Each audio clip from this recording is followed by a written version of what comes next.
हाइड्रोमेटिक 380 model है और ये 38 HP के रेंज में आता है। और इसमें अभी एक समस्या हो रहा है कि इसका ऑयल लीकेजिंग हो रहा है। इसका ऑयल क्लच हाउसिंग में आ रहा है लीकेजिंग होकर, लेकिन यहाँ पे कन्फ्यूजन होता है कि ऑयल तो लीकेजिंग हो रहा है, लेकिन इसका ऑयल किस पॉइंट से लीकेजिंग हो रहा है, यानी कि इसका गियर से ऑयल लीकेजिंग हो रहा है कि इसका इंजन से ऑयल लीकेजिंग हो रहा है। क्योंकि गियर और इंजन का दोनों पार्ट का इसका ज्वाइंट यहीं पे होता है। तो एक तरफ इसका गियर का चिलिंग सील लगा होता है, दूसरे साइड में इसका क्रैंक रियल सील यानी कि इंजन का मेन सील। तो इंजन का मेन सील से भी अगर ऑयल लीकेजिंग होता है तो वो भी क्लच हाउसिंग में ही आता है, और गियर का भी चिलिंग सील से अगर ऑयल लीकेजिंग होता है तो वो भी क्लच हाउसिंग में ही आता है। तो हमें ये कन्फ्यूजन रहता है कि इसका गियर से ऑयल का लीकेजिंग हो रहा है या तो इंजन का मेन सील से ऑयल का लीकेजिंग हो रहा है। तो इसके लिए हमें कंफर्म करना होता है, क्योंकि इसका दोनों का ज्वाइंट एक ही जगह होता है और इसका गियर का ऑयल भी क्लच हाउसिंग में ही आता है और इंजन का ऑयल भी क्लच हाउसिंग में आता है। इसके कारण इसके चलते हम लोग को कन्फ्यूजन रहता है। लेकिन इसमें हमें कंफर्म करना होता है कि आखिर इसका जो ऑयल का लीकेजिंग हो रहा है वो गियर से हो रहा है या इंजन से हो रहा है। उसके लिए कंफर्मेशन करने के लिए हमें सबसे पहले, अगर गियर से ऑयल का लीकेजिंग होता है तो गियर से ऑयल धीरे धीरे कमते जाएगा और गियर का ऑयल इंजन के ऑयल से डिफरेंस रहेगा और उसका कलर भी अलग रहेगा। और दूसरा, इंजन का, अगर इंजन से ऑयल का लीकेजिंग हो रहा है तो इंजन का ऑयल भी, ऑयल लेवल धीरे धीरे कमते जाएगा और इसका इंजन का ऑयल का कलर अलग है, बिल्कुल वो ब्लैक रहेगा। तो इस तरह से तो हम कंफर्म करते हैं कि इसका इंजन का ऑयल लीकेजिंग हो रहा है या तो गियर का। लेकिन अब इसका इंजन का ऑयल लीकेजिंग हो रहा है तो इसमें इंजन का ऑयल का भी लीकेजिंग होने का दो रास्ता है, खास करके सिम्पसन इंजन में। या तो आपका मेसी ट्रैक्टर हो या आइसर ट्रैक्टर हो, ये दोनों ट्रैक्टर में इंजन का ऑयल लीकेजिंग का दो रास्ता है। पहला इंजन का मेन सील से यानी कि क्रैंक रियल सील, दूसरा नंबर चेंबर कॉर्क से। तो सिम्पसन इंजन में या तो आपका इंजन का मेन सील से भी लीकेजिंग हो सकता है या तो दूसरा नंबर आपका चेंबर कॉर्क से भी। लेकिन हमारे हिसाब से, काम करने के अपने हमारे एक्सपीरियंस के हिसाब से, ज़्यादातर जो आइसर या मेसी ट्रैक्टर हो उसमें ऑयल का, जो इंजन ऑयल का लीकेजिंग होता है वो ज़्यादातर चेंबर कॉर्क से ही होता है। क्योंकि ज़्यादा दिन तक, कुछ दिन तक चलते चलते इसका चेंबर कॉर्क बिल्कुल ख़राब हो जाता है, जिसके कारण से चेंबर कॉर्क से ऑयल आने लगता है। इसका चेंबर कॉर्क गर्म के संपर्क में रहते रहते वो सिकुड़ जाता है और सिकुड़ने के बाद चेंबर और कॉर्क के बीच में गैप आ जाता है। उसी गैप से ऑयल का रिसाव होने लगता है। तो इसका ज़्यादातर जो चांस होता है, परसेंटेज देखा जाए तो सिम्पसन इंजन में या तो मेसी ट्रैक्टर हो या आइसर हो, उसमें चेंबर कॉर्क से ही लीकेजिंग होता है। मेन सील का लीकेजिंग का बहुत कम चांस बनता है। तो इसमें भी कन्फ्यूजन होता है कि हमें इसका मेन सील चेंज करना है या चेंबर कॉर्क चेंज करना है। तो ज़्यादातर जो परसेंटेज होता है वो ज़्यादातर चेंबर कॉर्क से ही होता है। और अगर ट्रैक्टर ज़्यादा पुराना हो गया तो दोनों पॉइंट से लीकेजिंग भी होने लगता है, चेंबर कॉर्क से भी और इंजन का मेन सील से भी। लेकिन ऐसा रीजन बहुत कम आता है। ज़्यादातर जब ओल्ड ट्रैक्टर हो जाता है, पुराना होता है, तब ये समस्या आता है। तो उस समय भी आपको सबसे पहले चेंबर कॉर्क ही चेंज करना है। अगर उसके बाद चेंबर कॉर्क चेंज करने के बाद अगर ऑयल का रिसाव नहीं रुकता है, तब आप फिर मेन सील को भी चेंज कर सकते हैं। लेकिन ये रीज़न बहुत कम आता है। कभी कभी ऐसा बाय चांस मिल सकता है प्रॉब्लम, लेकिन ज़्यादातर जो प्रॉब्लम आता है उसका चेंबर कॉर्क से ही आता है। तो हमें चेंबर कॉर्क या मेन सील, ये कन्फ्यूजन को कंफर्म करने के लिए भी हमें, उसके लिए सबसे पहले हमें इसका चेंबर से इंजन ऑयल को बाहर ड्रेन कर लेना है, निकाल लेना है। उसके बाद इसके चेंबर को खोलकर और डाउन कर लेना है। जैसे ही हम इसका चेंबर को डाउन करेंगे खोलकर, तो इसमें जो चेंबर कॉर्क लगा हुआ है वो चेंबर कॉर्क के फेस को एक बार चेक करना है, देखना है। जब इसका चेंबर कॉर्क से परफेक्ट अगर लीकेजिंग होगा तो उसका चेंबर कॉर्क का फेस बिल्कुल ऑयल से चिपचिपा बना रहेगा, तो आपको ये कंफर्म हो जाएगा कि इसका चेंबर कॉर्क से ही ऑयल का लीकेजिंग हो रहा है। तो इस तरह से इसका भी कंफर्मेशन हम कर सकते हैं। तो अभी ये ट्रैक्टर देख सकते हैं, इसका ऑयल का लीकेजिंग कितना ज़्यादा मात्रा में हो रहा है और हमें इसका चेंबर को खोलना है। और अभी हम इसको चेंबर को डाउन करेंगे और आप लोग को भी दिखाएंगे कि इसका किस तरह से चेंबर कॉर्क से ऑयल का लीकेजिंग होता है। तो अभी तो सबसे पहले हम इसका पोजीशन आप लोगों को दिखाते हैं। तो जैसा कि देख सकते हैं, इसका ये जो है क्लच हाउसिंग, यहाँ पे देख सकते हैं, ये ऑयल का बूंद ड्रॉपिंग बना हुआ है। ये ऑयल का ड्रॉपिंग ये बना हुआ है बिल्कुल पूरी तरह से। और ये क्लच हाउसिंग में इस तरह से ऑयल आते रहता है, ठीक है। और यहाँ भी ज़्यादा मात्रा में जब लीकेजिंग होने लगता है तो ये बाहर भी आपको ये पूरी हाउसिंग में ऑयल का चिपचिपा बना रहेगा, ठीक है। तो अभी तो हम इसका सम्प को डाउन करेंगे, चेंबर को ऑयल को ड्रेन करके, और यहाँ से हमें अलग कर लेना होता है। ये सपोर्ट से, फ्रंट सपोर्ट से इसे अलग कर लेंगे, क्योंकि इसमें 2 बोल्ट इसका सम्प में लगा होता है। तो इसके लिए आगे करके और इसको सम्प को हम डाउन कर लेते हैं। उसके बाद इसका चेंबर कॉर्क का पोजीशन को हम आप लोगों को दिखाते हैं। जैसा कि देख सकते हैं, इसका हमने ये फ्रंट सपोर्ट को अलग कर लिए हैं यहाँ से खोलकर, और उसके बाद यहाँ से ये देख सकते हैं चेंबर का जो कनेक्शन रॉन्ग बोल्ट था उसे भी हमने पूरी तरह से खोल लिया है दोनों साइड। और अभी हम चेंबर को डाउन करेंगे, ठीक है, और कॉर्क को दिखाएंगे कि उसमें उसका ऑयल मिक्स है या नहीं है।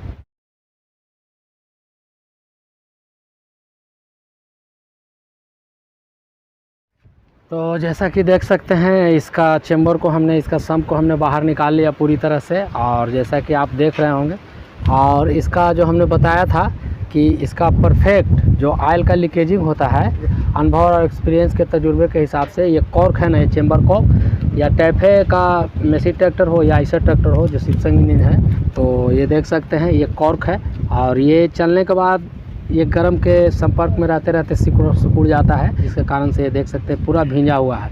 तो इससे ये परफेक्ट कंफर्म हो जाता है कि ये इसी चेम्बर कॉर्क से इसका ऑयल लीकेजिंग हो रहा था, ठीक है। और अगर ये हमने अभी चेम्बर को निकाला बाहर, डाउन किया, और ये अगर सूखा रहता है ये वाला फेस, तो ये सूखा रहता तो इससे ये कंफर्म हो जाता है कि इससे ऑयल का लीकेजिंग नहीं हुआ है।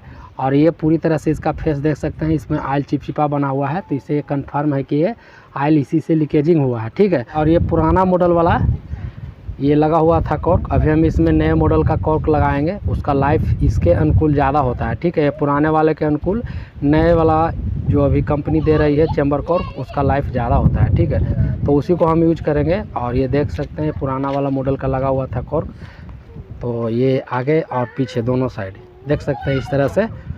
तो इसका तो सबसे पहले हमें ये पैकिंग को अच्छे से सफाई करना होगा। और इसका जो इंजन का ब्लॉक का पैकिंग है, इसे भी अच्छे से सारे पैकिंग को, और जो पेस्ट लगा हुआ है देख सकते हैं, ये सारे पेस्ट को अच्छे से बासिंग करना होगा, अच्छे से ये सब धूल मट्टी कण सफाई करना होगा। उसके बाद में ये भी सफाई कर लेंगे अच्छे से। और सफाई करने के बाद ये सम्प को अच्छे तरह से बासिंग कर लेंगे। सफाई का इसमें बहुत बड़ा योगदान रहता है, सफाई करना हमें बहुत ज़रूरी रहता है। नहीं तो अगर थोड़ा सा भी इसमें डस्ट रहेगा तो ये लीकेजिंग का फिर से चांस बना रहेगा। तो इसमें बिल्कुल एकदम से ये साइड से भी ये देख सकते हैं जो ऑयल लीकेजिंग हुआ है, इधर भी पूरा सफाई, और ये पूरा सम्प भी सफाई होना चाहिए। और ये कॉर्क का फेस जहाँ पे कॉर्क बैठता है ये पूरी तरह से सफाई होना चाहिए। और इसके अंदर जो ये कॉर्क बैठता है ये देख सकते हैं, ये गैलरी में, ये गैलरी के बीच में भी कोई भी डस्ट, छोटा मोटा सोल्यूशन पार्ट्स नहीं रहना चाहिए। ये भी सफाई दोनों साइड में कर लेना है। ये देख सकते हैं ये इस तरह से है गैलरी। तो अभी हम इसे अच्छे से सफाई कर लेते हैं।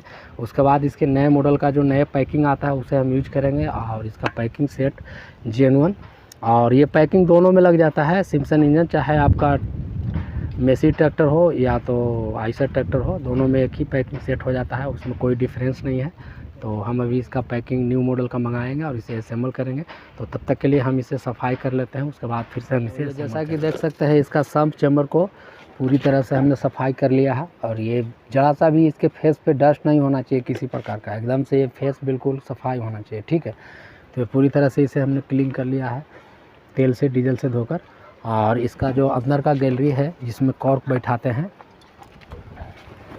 ये भी पूरी तरह से एकदम से देख सकते हैं। पहले वाला जो मैकेनिक था किसी ने फिट किया था, इतना इसमें पेस्ट लगाया है जो कि इसमें पेस्ट का जरूरत भी नहीं होता, तो बहुत इसे सफाई की है, ठीक है। इसका जो कॉर्क का गैलरी है जिसमें ये कॉर्क बैठता है, ये देख सकते हैं पूरी तरह से एकदम क्लीनिंग कर लिए हैं। आगे से भी, ये आगे का फ्रंट भी, ये पूरी तरह से इस तरह से सफाई होना चाहिए। तो ये सारे पोजीशन को हमने अच्छे से ये गैलरी को सफाई किया है। और इसमें थोड़ा भी डस्ट गैलरी में नहीं होना चाहिए, ठीक है। तो अभी हम असेंबल करेंगे। और ये जो इसका पार्ट्स है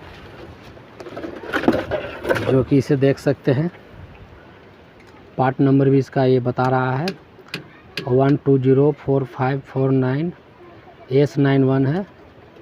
और उसके बाद इसका पैकेट है 6/2023 का पैक हुआ है। MRP 675 रुपया है, देख सकते हैं। ये ट्रैक्टर एंड फार्म इक्विपमेंट, ये टैफे का है।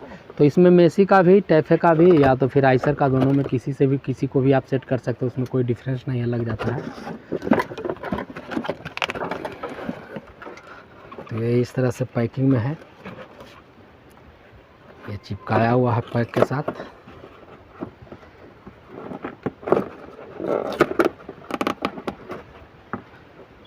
ये इसमें 2 साइज है, तो इसमें एक देख सकते हैं बड़ा और एक छोटा भी। तो ये छोटा वाला आगे रहेगा और ये बड़ा वाला पीछे रहेगा, ठीक है। सम्प का रियल साइड में पीछे बड़ा वाला, और एक ये छोटा है, ये आगे रहेगा फ्रंट में। और उसके बाद में इसमें एक पट्टी भी देता है जो कि ये पैकेट में दिया है। तो इसे आप लगा भी सकते हैं या नहीं भी लगा सकते हैं। और इसमें पेस्ट लगा हुआ रहता है, पेस्ट देने की ज़रूरत नहीं होता है। बस इसे इस तरह से कवर को हटाना है और साटते चला जाना है, ये चिपक जाता है गैलरी में। तो इसे तो हम नहीं लगाएंगे, आप लगा भी सकते हैं, अपना अपना काम करने का तरीका है।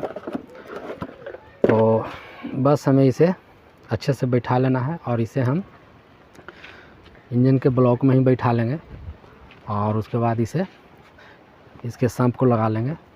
तो इसका पैकेट को हम इस तरह से छुड़ा लेंगे और इस तरह से इसे लगा लेंगे। इसमें ऐसे कोई पेस्ट देने का ज़रूरत नहीं होता, ठीक है। और ये देख सकते हैं, ये छोटा वाला साइज़ है ये आगे और ये बड़ा वाला ये साइज़ ये पीछे।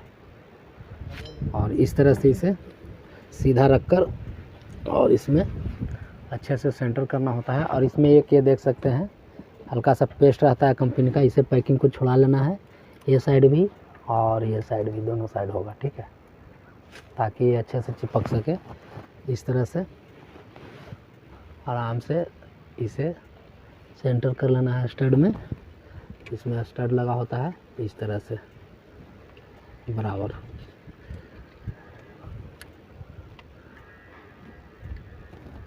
इस तरह से इसे चिपका देंगे और ये गैलरी में इसका एक कॉर्क अच्छे से बैठा लेंगे और ये पूरा बैठ जाता है, इसमें कोई प्रॉब्लम नहीं होता है, ठीक है। ये आराम से इस तरह से आ जाता है गैलरी के अंदर में, दोनों साइड में इसे आराम से इस तरह से बैठा लेना है, ठीक है। तो ये देख सकते हैं ये पूरी तरह से इस तरह से गैलरी में एकदम से पूरा दोनों साइड में ये बैठना चाहिए इस तरह से। यहाँ ये फ्रंट वाला तो बैठ चुका है और इसी तरह से ये पीछे वाला भी, ये भी इस तरह से आराम से बिल्कुल बैठना चाहिए, ठीक है। और इसके बाद में हम सबको नीचे से लगाएंगे और ऐसे इसमें पेस्ट देने का कोई अलग से चांस नहीं रहता है, ज़रूरत नहीं रहता है, क्योंकि ये पैकिंग ही ऐसा है, इसमें बिना पेस्ट का भी ये काम हो जाता है, इसमें कंपनी का दिया हुआ रहता है। तो इसी तरह से हम इसे असेंबल कर लेंगे। और ये दोनों साइड पीछे वाला भी ये देख सकते हैं पूरी तरह से ये भी बैठ चुका है, इस तरह से पूरी तरह से बैठना चाहिए लास्ट पोजीशन तक। और अब हम सम्प को लगाएंगे। तो इस तरह से हमें सम्प को आराम से बैठाना और हाथ से ही बैठा लेना, ठीक है।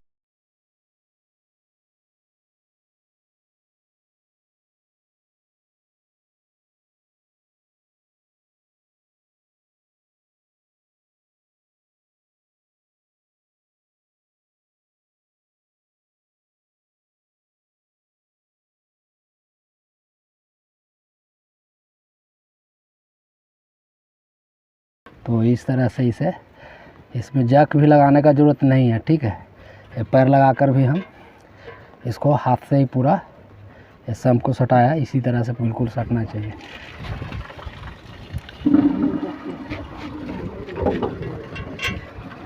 तो आपने देखा इसी तरह से इसका सम्प बिल्कुल एकदम से इसमें सट जाना चाहिए ब्लॉक में।